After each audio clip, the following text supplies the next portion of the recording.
ನಲವತ್ತೇಳನೇ ಅಧ್ಯಾಯ ಸಾಯಿ ಸಚ್ಚರಿತೆ ವೀರಭದ್ರಪ್ಪ ಮತ್ತು ಚೆನ್ನಬಸಪ್ಪ ಕಪ್ಪೆ ಮತ್ತು ಸರ್ಪ ಇವರ ಕಥೆಗಳು. ಬಾಬಾ ಅವರ ವಾದನಾರವಿಂದವು ಮಂಗಳಕರವಾದದ್ದು. ನಾವು ಅವರನ್ನು ಒಮ್ಮೆ ದೃಷ್ಟಿಸಿ ನೋಡಿದರೆ ಸಾಕು, ಅವರು ನಮ್ಮ ಪೂರ್ವಜನ್ಮದ ಅನೇಕ ದುಃಖಗಳನ್ನು ನಿರ್ಮೂಲ ಮಾಡಿ ನಮ್ಮನ್ನು ಆಶೀರ್ವದಿಸುತ್ತಾರೆ.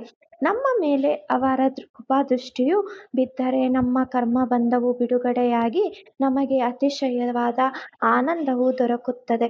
ಪರಮಪಾವನೆಯಾದ ಗಂಗೆಯು ತನ್ನಲ್ಲಿ ಮಿಂದವರೆಲ್ಲರ ಪಾಪಗಳೆಲ್ಲವನ್ನೂ ನಿರ್ಮೂಲ ಮಾಡುತ್ತಾಳೆ ಅಲ್ಲವೇ? ಆದರೆ ಅವಳು ಸಂತರು ತನ್ನಲ್ಲಿ ಬಂದು ಮಿಂದು ಅವರ ಪಾದಧೂಳಿಯಿಂದ ತನ್ನಲ್ಲಿರುವ ಪಾಪಗಳು ಅಳಿಯಲೆಂದು ಆಶಿಸುತ್ತಾಳೆ. ಶ್ರೀ ಸಾಯಿಯು ಸಂತಶ್ರೇಷ್ಠರಲ್ಲಿ ಅನಘ್ಯರತ್ನ. ಈಗ ಅವರೇ ಹೇಳಿರುವ ಈ ಕಥೆಗಳನ್ನು ಕೇಳಿರಿ. ಕಪ್ಪೆ ಮತ್ತು ಸರ್ಪ. ಒಂದು ದಿನ ಬೆಳಗ್ಗೆ ಉಪಹಾರವಾದ ನಂತರ ಅಡ್ಡಾಡುತ್ತಾ ಒಂದು ಸಣ್ಣ ನದಿಯ ದಡಕ್ಕೆ ಬಂದೆನು. ನನಗೆ ಆಯಾಸವಾಗಿತ್ತು. ಅಲ್ಲಿ ಸ್ವಲ್ಪ ವಿಶ್ರಮಿಸಿಕೊಂಡ ನಂತರ ಕೈಕಾಲು ತೊಳೆದು ಸ್ನಾನ ಮಾಡಿ ಕುಳಿತಿದ್ದೆ. ಗಾಳಿ ತಣ್ಣಗೆ ಬೀಸುತ್ತಿತ್ತು. ನಾನು ಚಿಲುಮೆ ಸೇದಲು ಶುರು ಮಾಡಿದೆ. ಆಗ ಒಂದು ಕಪ್ಪೆ ಡರಂವಾ ಡರಂವಾ ಎಂದು ಒದರುವ ಶಬ್ದ ಕೇಳಿ ಬಂದಿತು. ಚಿಲುಮೆ ಸೇದಬೇಕು ಎನ್ನುವುದರೊಳಗೆ ದಾರಿಕಾರನೊಬ್ಬನು ನನ್ನ ಸಮೀಪಕ್ಕೆ ಬಂದನು. ಅವನು ನನಗೆ ನಮಸ್ಕರಿಸಿ ತನ್ನ ಮನೆಗೆ ನನ್ನನ್ನು ಊಟಕ್ಕೆ ಆಮಂತ್ರಿಸಿದನು. ಅವನು ಚಿಲುಮೆ ಒತ್ತಿಸಿ ನನಗೆ ಕೊಟ್ಟನು. ಪುನಃ ಕಪ್ಪೆಯ ಶಬ್ದ ಕೇಳಿಸಿತು. ದಾರಿಕಾರನು ಕುತೂಹಲದಿಂದ ಅದು ಏನೆಂದು ಕೇಳಿದನು. ಆಗ ನಾನು, ಒಂದು ಕಪ್ಪೆ ತೊಂದರೆಯಲ್ಲಿ ಇದೆ. ಅದು ತನ್ನ ಹಿಂದಿನ ಜನ್ಮದ ಕರ್ಮಫಲವನ್ನು ಅನುಭವಿಸುತ್ತಿದೆ. ನಾವು ಪೂರ್ವಜನ್ಮದಲ್ಲಿ ಬಿತ್ತಿದ ಬೀಜದ ಫಲವನ್ನು ಈಗ ಅನುಭವಿಸಲೇಬೇಕು.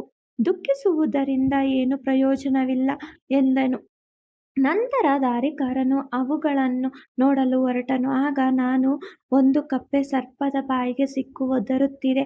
ಅವು ಎರಡು ಹಿಂದಿನ ಜನ್ಮದಲ್ಲಿ ವೈರಿಗಳಾಗಿದ್ದವು. ಈಗ ಅವು ತಮ್ಮ ಕರ್ಮಫಲವನ್ನು ಅನುಭವಿಸುತ್ತಿವೆ ಎಂದೆನು. ಅವನು ಆ ಕಡೆ ಹೋಗಿ ನೋಡಲು ಒಂದು ಕಾಳಸರ್ಪವು ಒಂದು ದೊಡ್ಡ ಕಪ್ಪೆಯನ್ನು ಬಾಯಿಯಲ್ಲಿ ಹಿಡಿದಿದ್ದನ್ನು ಕಂಡನು. ಅವನು ಹಿಂತಿರುಗಿ, ಇನ್ನು 10-12 ನಿಮಿಷಗಳಲ್ಲಿ ಸರ್ಪವು ಕಪ್ಪೆಯನ್ನು ನುಂಗಿಬಿಡುವುದೆಂದು ತಿಳಿಸಿದನು. ಅದಕ್ಕೆ ನಾನು, ಸಾಧ್ಯವಿಲ್ಲ. ಅದರ ಅಪ್ಪನಾದ ನಾನು ಇಲ್ಲಿ ಇರುವಾಗ ಸರ್ಪವು ಅದನ್ನು ನುಂಗಲು ಸಾಧ್ಯವೇ? ಹಾಗಾದರೆ ನಾನು ಇಲ್ಲಿ ಇರುವುದಾದರೂ ಏಕೆ? ಕಪ್ಪೆಯನ್ನು ಹೇಗೆ ರಕ್ಷಿಸುವೆನೆಂಬುದನ್ನು ನೋಡು ಎಂದನು. ಚಿಲುಮೆ ಎಳೆದ ನಂತರ ನಾವು ಆ ಸ್ಥಳಕ್ಕೆ ಧಾವಿಸಿದೆವು. ಅವನು ಸರ್ಪವು ನಮ್ಮ ಮೇಲೆ ಎರಗಿ ಬೀಳುವುದೋ ಎಂಬ ಭಯದಿಂದ ನನ್ನನ್ನು ಮುಂದೆ ಹೋಗದಂತೆ ತಡೆದನು. ಅದನ್ನು ಲೆಕ್ಕಿಸದೆ ನಾನು ಮುಂದೆ ಹೋಗಿ ಆ ಸರ್ಪವನ್ನು ಕುರಿತು, ವೀರಭದ್ರಪ್ಪ, ನಿನ್ನ ಶತ್ರುವಾದ ಬಸಪ್ಪನನ್ನು ಕಪ್ಪೆಯಾಗಿ ಹುಟ್ಟಿದ ನಂತರವೂ ಪಶ್ಚಾತ್ತಾಪಗೊಂಡಿಲ್ಲವೇ? ನೀನು ಸಹ ಸರ್ಪವಾಗಿ ಹುಟ್ಟಿದ ನಂತರವೂ ನಿನ್ನ ದ್ವೇಷವನ್ನು ತ್ಯಜಿಸಿಲ್ಲವೇ? ನಾಚಿಕೆಯಿಂದ ನಿನ್ನ ದ್ವೇಷ ಬಿಟ್ಟು ಶಾಂತನಾಗಿರು ಎಂದೆನು. ಇದನ್ನು ಕೇಳಿದ ನಂತರ ಸರ್ಪವು ಕಪ್ಪೆಯನ್ನು ಬಿಟ್ಟು ನೀರಿನಲ್ಲಿ ಮುಳುಗಿ ಮಾಯವಾಯಿತು. ಕಪ್ಪೆಯು ಪೊದೆಯಲ್ಲಿ ಓಡಿ ಅಡಗಿತು. ದಾರಿಕಾರನಿಗೆ ಆಶ್ಚರ್ಯವಾಯಿತು. ಅವನು, ನಿಮ್ಮ ಮಾತುಗಳನ್ನು ಕೇಳಿದ ನಂತರ ಹೇಗೆ ಸರ್ಪವು ಕಪ್ಪೆಯನ್ನು ಬಿಟ್ಟಿತು? ವೀರಭದ್ರಪ್ಪ ಯಾರು? ಬಸಪ್ಪ ಯಾರು? ಅವರಿಬ್ಬರ ದ್ವೇಷಕ್ಕೆ ಕಾರಣವೇನು ಎಂದು ಕೇಳಿದನು. ಆಗ ನಾನು ಪುನಃ ಮರದ ಕೆಳಗೆ ಬಂದು ಅವನಿಗೆ ಚಿಲುಮೆ ಕೊಟ್ಟು ಆ ರಹಸ್ಯವನ್ನು ಹೇಳಿದೆನು. ನನ್ನ ಊರಿನಿಂದ 4-5 ಮೈಲಿಗಳ ದೂರದಲ್ಲಿ ಒಂದು ಮಹಾದೇವನ ದೇವಸ್ಥಾನವಿತ್ತು. ದೇವಸ್ಥಾನವು ಬಹಳ ಹಳೆಯದಾಗಿದ್ದು ಬಿದ್ದು ಹೋಗಿತ್ತು.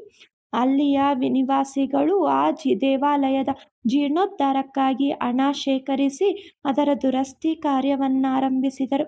ಸ್ಥಳೀಯ ಶ್ರೀಮಂತನೊಬ್ಬನನ್ನು ಕೋಶಾಧಿಕಾರಿಯನ್ನಾಗಿ ನೇಮಿಸಿ ಮೇಲ್ವಿಚಾರಣೆಯನ್ನು ಅವನಿಗೆ ವಹಿಸಲಾಗಿತ್ತು.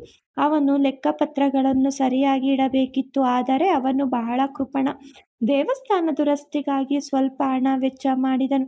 ಕೆಲಸ ಮಾತ್ರ ಮುಂದುವರಿಸಲಿಲ್ಲ.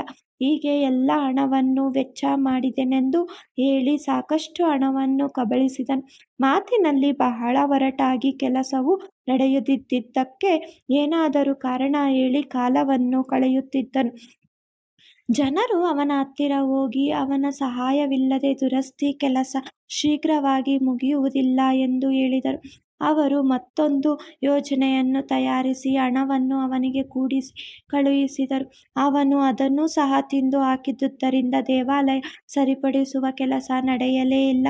ಇದಾದ ಕೆಲವು ದಿನಗಳ ನಂತರ ಮಹಾದೇವನು ಅವನ ಪತ್ನಿಯ ಕನಸಿನಲ್ಲಿ ಕಾಣಿಸಿಕೊಂಡು, ನೀನು ಹೋಗಿ ದೇವಾಲಯದ ಗೋಪುರದ ಕೆಲಸಕ್ಕೆ ಕೈಹಾಕು. ನೀನು ಖರ್ಚು ಮಾಡಿದುದಕ್ಕೆ 100 ಮಡಿಯಾಗಿ ನಾನು ಕೊಡುವೆನು ಎಂದು ಹೇಳಿದನು. ಅವಳು ತನ್ನ ಕನಸನ್ನು ಪತಿಗೆ ಹೇಳಿದಳು. ಅವನು ಇದನ್ನು ಕೈಗೊಂಡರೆ ತನ್ನ ಕೈಯಿಂದ ಬಹಳ ಹಣ ವೆಚ್ಚವಾಗುವುದು ಎಂದು ಭಾವಿಸಿ, ಒಂದು ಬರೀ ಕನಸು ಮಾತ್ರ ಎಂದು ಉದಾಸೀನ ಭಾವದಿಂದ ನಕ್ಕು, ಇದನ್ನು ನಂಬಲಾಗದು. ಹಾಗಿದ್ದರೆ ಮಹಾದೇವ ನನಗೆ ಯಾಕೆ ಕಾಣಿಸಿಕೊಳ್ಳಬಾರದಿತ್ತು? ನಾನೇನು ನಿನ್ನಿಂದ ದೂರದಲ್ಲಿ ಇದ್ದೇನೆ? ಪತಿ ಪತ್ನಿಯರಲ್ಲಿ ವೈಮನಸ್ಸು ತರಲು ಉದ್ದೇಶಿಸಿದ ಕೆಟ್ಟ ಸ್ವಪ್ನ ಅದು ಎಂದು ಸುಮ್ಮನಾದನು. ಅವಳು ಸಹ ಸುಮ್ಮನಿರಬೇಕಾಯಿತು. ದಾನಿಗಳಿಂದ ದೇವರು ಅವರ ಅಪೇಕ್ಷೆಗೆ ವಿರುದ್ಧವಾದುದನ್ನು ಅಪೇಕ್ಷಿಸುವುದಿಲ್ಲ. ದಾನವು ಕೇವಲ ತೃಣ ಮಾತ್ರವಾದರೂ ಅದನ್ನು ಮನಃಪೂರ್ವಕವಾಗಿ ಅರ್ಪಿಸಿದರೆ ದೇವರಿಗೆ ಪ್ರೀತಿ. ಕೆಲವು ದಿನಗಳ ನಂತರ ದೇವರು ಅವಳ ಸ್ವಪ್ನದಲ್ಲಿ ಮತ್ತೆ ಕಾಣಿಸಿಕೊಂಡು, ನಿನ್ನ ಪತಿಯನ್ನು ಕುರಿತು ಚಿಂತಿಸಬೇಡ. ಅವನ ಹಣದ ಅಗತ್ಯವಿಲ್ಲ. ನಿನಗೆ ಇಷ್ಟವಿದ್ದರೆ ನಿನ್ನ ಸ್ವಂತ ಹಣವನ್ನು ಖರ್ಚು ಮಾಡು ಎಂದು ಹೇಳಿ ಅಂತರ್ಧನನಾದನು. ಈ ವಿಚಾರವನ್ನು ಅವಳು ತನ್ನ ಪತಿಯೊಂದಿಗೆ ಸಮಾಲೋಚಿಸಿ ತನ್ನ ತವರು ಮನೆಯವರು ಕೊಟ್ಟ ಆಭರಣಗಳನ್ನು ಜೀರ್ಣೋದ್ಧಾರ ಕಾರ್ಯ ನಿಮಿತ್ತ ಉಪಯೋಗಿಸಲು ನಿರ್ಧರಿಸಿದಳು. ಆ ಕೃಪಣನು ಈಗ ಪರಮಾತ್ಮನಿಗೆ ಸಹ ಮೋಸ ಮಾಡಬೇಕೆಂದು ಆಭರಣಗಳಿಗೆ ಕಡಿಮೆ ಬೆಲೆ ಕಟ್ಟಿ 1000 ರುಗಳಿಗೆ ತಾನೇ ಆ ಆಭರಣಗಳನ್ನು ಕೊಂಡುಕೊಂಡನು. ಆದರೆ ಆ 1000 ರುಗಳು ಬದಲಾಗಿ ದೇವರಿಗೋಸ್ಕರ ಒಂದು ಜಮೀನನ್ನು ಕೊಡುವುದಾಗಿ ಹೇಳಿದನು. ಅದಕ್ಕೆ ಪತ್ನಿ ಒಪ್ಪಿದಳು. ಆದರೆ ಆ ಜಮೀನು ಡುಬಕಿ ಎಂಬ ಹೆಸರಿನ ಮುದುಕಿ ಅವನಿಗೆ 2000 ರೂಪಾಯಿಗಳಿಗೆ ಒತ್ತೆ ಹಾಕಿದ್ದು ಇತ್ತು. ಅದು ಫಲವತ್ತೂ ಆಗಿರಲಿಲ್ಲ. ಆ ಭೂಮಿಯನ್ನು ಪೂಜಾರಿಯ ವಶಕ್ಕೆ ಕೊಡಲಾಯಿತು. ಕೆಲವು ಕಾಲದ ನಂತರ ಆಶ್ಚರ್ಯಕರವಾಗಿ ಸಂಗತಿ ನಡೆದು ಹೋಯಿತು. ಒಂದು ದಿನ ಭಯಂಕರ ಮಳೆ ಬಿರುಗಾಳಿ ಬಂದು ಕೃಪಣನ ಮನೆಗೆ ಸಿಡಿಲು ಬಡಿದು ಅವನು, ಅವನ ಪತ್ನಿ ಮತ್ತು ಡುಬಕಿ ಮೂವರು ಮೃತರಾದರು. ಆ ಕೃಪಣನು ಮರುಜನ್ಮದಲ್ಲಿ ಮಥುರೆಯಲ್ಲಿ ಬ್ರಾಹ್ಮಣ ವಂಶದಲ್ಲಿ ವೀರಭದ್ರಪ್ಪನಾಗಿ ಹುಟ್ಟಿದನು. ಅವನ ಹೆಂಡತಿಯು ದೇವಾಲಯದ ಪೂಜಾರಿಯ ಮಗಳಾಗಿಯೂ ಡುಬಕಿಯು ಚೆನ್ನಬಸಪ್ಪನಾಗಿಯೂ ಜನ್ಮ ತಾಳಿದರು. ಆ ದೇವಾಲಯದ ಅರ್ಚಕನು ನನ್ನ ಮಿತ್ರನಾಗಿದ್ದನು. ಅವನು ಆಗಾಗ್ಗೆ ನನ್ನ ಸಲಹೆ ಪಡೆಯುತ್ತಿದ್ದನು. ಅವನ ಪುತ್ರಿಯಾದ ಗೌರಿಯು ಸಹ ನನ್ನಲ್ಲಿ ಪ್ರೀತಿ, ವಿಶ್ವಾಸ ಮತ್ತು ಗೌರವದಿಂದ ಇದ್ದಳು. ಹುಡುಗಿಯು ಪ್ರಾಪ್ತವಯಸ್ಕಳಾದಳು. ಅರ್ಚಕನಿಗೆ ಅವಳ ಮದುವೆ ನೆರವೇರಿಸುವಂತೆ ಚಿಂತೆ ಶುರುವಾಯಿತು. ವರನನ್ನು ಹುಡುಕುತ್ತಿದ್ದನು. ಗೌರಿಯನ್ನು ವೀರಭದ್ರಪ್ಪನಿಗೆ ಕೊಟ್ಟು ವಿವಾಹ ಮಾಡಲಾಯಿತು. ವೀರಭದ್ರಪ್ಪನು ಮೊದಮೊದಲು ನನ್ನಲ್ಲಿ ವಿಶ್ವಾಸ ಇಟ್ಟಿದ್ದನು. ಆದರೆ ಆ ಜನ್ಮದಲ್ಲಿಯೂ ಅವನಿಗೆ ಧನಲೋಭ ಬಹಳ ಇದ್ದಿತು. ಕಾಲ ಉರುಳಿತು. ಗೌರಿಯು ಅದೃಷ್ಟದಿಂದ ಭೂಮಿಗೆ ಅತಿ ಹೆಚ್ಚು ಬೆಲೆ ಬಂದಿತು. ಆ ಶುಷ್ಕ ಜಮೀನಿಗೆ 1,00,000 ರೂಪಾಯಿ ದೊರೆತವು. ಅವಳ ಆಭರಣಗಳ ಬೆಲೆಯು 100ರಷ್ಟು. ಅರ್ಧ ಹಣವು ನಗದಾಗಿ ಬಂದಿತ್ತು. ಉಳಿದ ಅರ್ಧ ಹಣವು 25 ಕಂತುಗಳಲ್ಲಿ ಕೊಡುವಂತೆ ತೀರ್ಮಾನವಾಯಿತು. ಆ ಹಣದ ವಿಷಯದಲ್ಲಿ ಕಲಹ ಹುಟ್ಟಿತು. ನನ್ನ ಹತ್ತಿರ ಪಂಚಾಯಿತಿಗೆ ಬಂದರು. ಆಗ ನಾನು, ಆ ಜಮೀನು ದೇವರಿಗೆ ಸೇರಿದ್ದು, ಅದರ ಹಕ್ಕು ಪೂಜಾರಿಯದೆಂದು, ಅದರ ಮಾಲೀಕರು ಗೌರಿ ಎಂದು, ಅನುಮತಿ ಇಲ್ಲದೆ ಒಂದು ಕಾಸು ಕೂಡ ಮುಟ್ಟಲು ಅವಳ ಗಂಡನಿಂದ ಅಧಿಕಾರವಿಲ್ಲವೆಂದು ತೀರ್ಮಾನ ಕೊಟ್ಟೆನು. ಇದನ್ನು ಕೇಳಿದ ವೀರಭದ್ರಪ್ಪನು ನನ್ನ ಮೇಲೆ ಕೋಪಗೊಂಡು ಗೌರಿಯ ಹಕ್ಕನ್ನು ಅಲ್ಲಗಳೆದು ನಾನು ಹಣ ಪಡೆಯಲು ಇಚ್ಛಿಸಿರುವೆನೆಂದು ಆರೋಪಿಸಿದನು. ಅವನ ನುಡಿಗಳಿಗೆ ಕೇಳಿ ದೇವರೇ ಎಂದು ಸ್ತಬ್ಧನಾದೆನು. ವೀರಭದ್ರಪ್ಪನು ಹೆಂಡತಿಯನ್ನು ತೆಗಳಿದನು. ಗೌರಿಯು ಮಧ್ಯಾಹ್ನ ನನ್ನ ಹತ್ತಿರ ಬಂದು, ನನ್ನ ಗಂಡನ ನುಡಿಗಳಿಂದ ನಿಮಗೆ ನೋವಾಗಿರಬಹುದು, ಆದರೆ ನೀವು ನನ್ನ ಕೈ ಬಿಡಬೇಡಿ ಎಂದು ಅಂಗಲಾಚಿ ಬೇಡಿಕೊಂಡಳು. ಹೀಗೆ ಅವಳು ನನ್ನಲ್ಲಿ ಶರಣಾರ್ಥಳಾದುದರಿಂದ ನಾನು 7 ಸಮುದ್ರಗಳನ್ನಾದರೂ ದಾಟಿ ಅವಳನ್ನು ರಕ್ಷಿಸುವೆನೆಂದು ಅಭಯ ಕೊಟ್ಟೆನು. ಅದೇ ದಿನ ರಾತ್ರಿ ದೇವರು ಗೌರಿಯ ಸ್ವಪ್ನದಲ್ಲಿ ಕಾಣಿಸಿಕೊಂಡು, ಧನವೆಲ್ಲವೂ ನಿನಗೆ ಸೇರಿತು. ಅದನ್ನು ಯಾರಿಗೂ ಕೊಡಬೇಡ. ಚೆನ್ನಬಸಪ್ಪನನ್ನು ಸಂಧಿಸು. ಅವನೊಡನೆ ಆಲೋಚಿಸಿ ಸ್ವಲ್ಪ ಹಣವನ್ನು ದೇವಾಲಯಕ್ಕೆ ವಿನಿಯೋಗಿಸಿ ನಿನ್ನ ಸ್ವಂತ ಖರ್ಚಿಗೆ ಬೇಕಾದರೆ ಮಸೀದಿಯಲ್ಲಿರುವ ಬಾಬಾ ಅವರ ಸಲಹೆ ಪಡೆ ಎಂದು ಹೇಳಿ ಮಾಯವಾದನು. ಗೌರಿಯು ಇದನ್ನು ನನಗೆ ತಿಳಿಸಿದಳು. ನಾನು ಸರಿಯಾದ ಮಾರ್ಗದರ್ಶನ ನೀಡಿದೆ.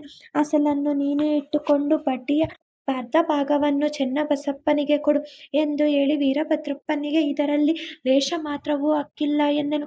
ಹೀಗೆ ಹೇಳುತ್ತಿರುವಾಗ ಚೆನ್ನಬಸಪ್ಪ ಮತ್ತು ವೀರಭದ್ರಪ್ಪ ಇಬ್ಬರು ಕಲಹ ಮಾಡುತ್ತಾ ನನ್ನ ಬಳಿಗೆ ಬಂದರು. ನಾನು ಅವರನ್ನು ಸಮಾಧಾನ ಮಾಡಲು ಯತ್ನಿಸಿ ಗೌರಿಯು ಕಂಡ ಸ್ವಪ್ನವನ್ನು ಅವರಿಗೆ ತಿಳಿಸಿದೆನು. ವೀರಭದ್ರಪ್ಪನು ಅತಿ ಕೋಪದಿಂದ ಚೆನ್ನಬಸಪ್ಪನನ್ನು ಕೊಲೆ ಮಾಡುವುದಾಗಿ ಹೆದರಿಸಿದನು. ಚೆನ್ನಬಸಪ್ಪ ಅಂಜುಬುರಪ್ಪ ಅವನು ಬಂದು ನನ್ನ ಕಾಲುಗಳನ್ನು ಹಿಡಿದುಕೊಂಡು ಆಗ ನಾನು ಅವನನ್ನು ಕಾಪಾಡುತ್ತೇನೆ ಎಂದು ಭರವಸೆ ಕೊಟ್ಟೆನು. ಕೆಲವು ಕಾಲದ ನಂತರ ಚೆನ್ನಬಸಪ್ಪನು ಗತಿಸಿದನು. ಈಗ ಚೆನ್ನಬಸಪ್ಪನು ಕಪ್ಪೆಯಾಗಿಯೂ ವೀರಭದ್ರಪ್ಪನು ಸರ್ಪವಾಗಿಯೂ ಇರುತ್ತಾರೆ. ಚೆನ್ನಬಸಪ್ಪನ ಅರ್ಥಧ್ವನಿಯನ್ನು ಕೇಳಿ ನನ್ನ ಮಾತುಗಳು ನೆನಪಾದವು. ಆದುದರಿಂದ ನಾನು ಬಂದು ಅವನನ್ನು ರಕ್ಷಿಸಿ ನನ್ನ ವಚನ ಪಾಲಿಸಿದೆನು. ಭಕ್ತರು ಅಪಾಯದಲ್ಲಿರುವಾಗ ದೇವರು ಅವರ ಕಡೆಗೆ ಹೋಗಿ ಅವರನ್ನು ಕಾಪಾಡುತ್ತಾನೆ. ನನ್ನನ್ನು ಇಲ್ಲಿಗೆ ಕಳುಹಿಸಿ ಕಪ್ಪೆಯನ್ನು ಚೆನ್ನಬಸಪ್ಪನನ್ನು ರಕ್ಷಿಸಿದನು. ಇದೆಲ್ಲ ಆ ಪರಮಾತ್ಮನ ಲೀಲೆ. ನೀತಿ: ಮನುಷ್ಯ ಮಾಡಿದ್ದನ್ನು ಅನುಭವಿಸಲೇಬೇಕು. ಅದರಿಂದ ತಪ್ಪಿಸಿಕೊಳ್ಳಲು ಸಾಧ್ಯವೇ ಇಲ್ಲ. ಹಣದ ಮೇಲಿನ ಆಶೆ ಅವನನ್ನು ಕೆಡಿಸುತ್ತದೆ. ಕೊನೆಗೆ ಅವನನ್ನು ನಾಶಗೊಳಿಸಿ ಇತರರನ್ನು ನಾಶ ಮಾಡುತ್ತದೆ. ಶ್ರೀ ಸಾಯಿ ಪ್ರಣಾಮ. 47ನೇ ಅಧ್ಯಾಯವು ಸಂಪೂರ್ಣವಾಯಿತು.